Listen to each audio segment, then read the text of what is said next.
So, when you think of wealth, what's the first thing that pops into your head? Let's be real, it's probably financial wealth, right? Trust me, that was my first thought too.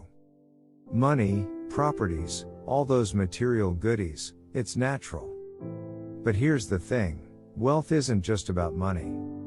Society's been drumming into us that financial wealth is everything, and don't get me wrong, money does answer a lot of things, stability, security, you name it. But it's not everything. Financial wealth is just one type of wealth, and if you handle it right, it can open doors to other kinds of wealth. There's social wealth, which not about having the president on speed dial but having a tribe, a community, friends, family, those people who have your back when you're feeling low. Loneliness is no joke, just ask someone who moved to a new country without a single friend.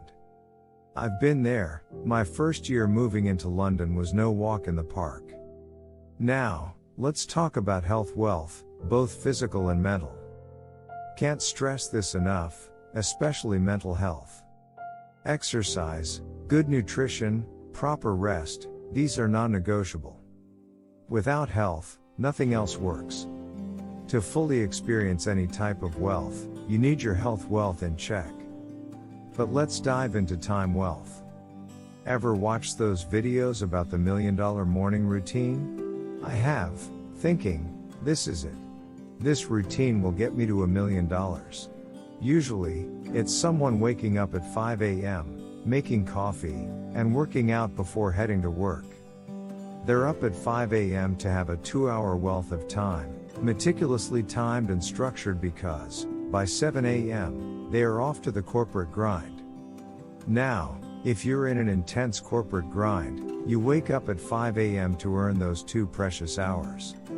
God forbid you're in banking, even weekends aren't your own. Time used to be gold, especially in my banking days.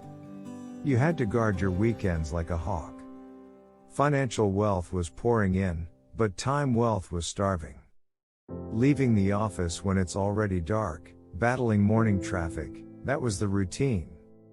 Time off meant catching up on sleep or jetting off to exciting places. I used to wonder why I paid so much in rent when I practically lived in the office.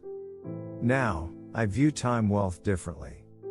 I respect time, its freedom, choice, the ability to decide what to do with your day.